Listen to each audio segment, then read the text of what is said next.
Selam alejkum i dobar dan svima vama, a posebno građanima Gradačca, boračkoj organizaciji i gradonačelniku koji je ovo sve organizovao sa boračkom organizacijom. Drago mi je da je ovo Gradačac organizovao. Inače, naš bošnjački narod dosta je zaboravio toga.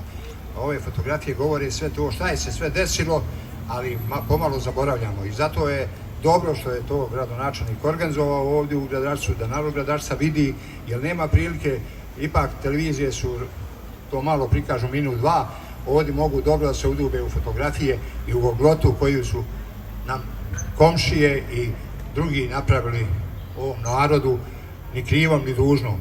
Simbolično su postavili te UN oznake, jer su oni bili zaduženi da štite taj narod.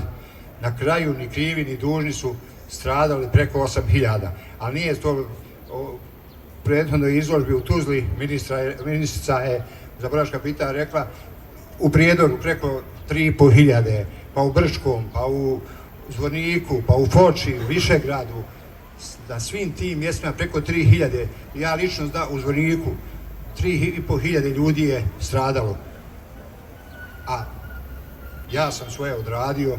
Ja čekam da druge institucije odrade, da prikupe ovu arhivu i da se ponovo pokrene neke stvari, da se ovo ne zaboravi, a sprema je do kraja avgusta, sprema se knjiga Dokaz genocida 2095.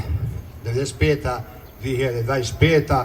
Preko 570 stranica će biti, pun kolor, znači sve će ovo izdati, ko je bio, gdje su bile grobnice, proboj, sve će to biti na jednom mjestu, tako da će ostati iza nas trag ovoj omladini da zna šta se desilo. Hvala vam još jedan put.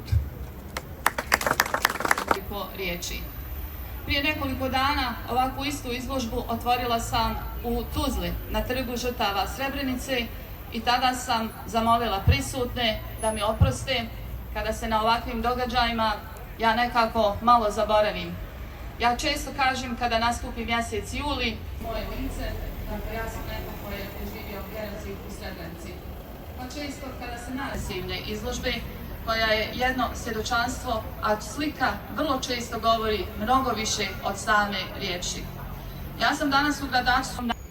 Danas smo prije dolaska na ovo mjesto bili na najvećem mezarju, odnosno šehitluku, koje je dalo najveći broj sinova sa područja Gradačca i koje će biti predmet prvog mapiranja i prvog bilježenja gdje se nalaze ti šehidi, ko su oni bili, da zapravo sa tim njihovim mezarlucima oni ne nestanu, nego da nastave živjeti zajedno sa svima nama.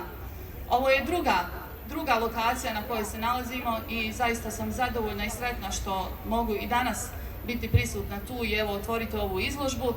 A treća naša lokacija jeste vjerovatno zgrada upravi grada Gradačca, gdje ćemo potpisati ugovor kojim će Ministarstvo za boračka pitanja sufinansirati snimanje dokumentarnog filma pod radnim nazivom Gradačac vrijeme vitezova.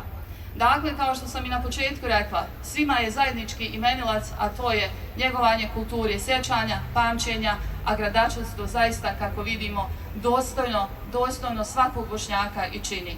Iz govora vašeg gradonačelnika kao domaćina ove manifestacije čulo se zaista lijepih poruka i onoga što Gradačac radi na njegovanju svega što Bošnjaci nekako ubrzo zaboraviše. Ja uopšte ne sumnjam da glasiti ovu današnju izložbu otvorenom i zahvaliti se Gradačcu što joj je domaćin.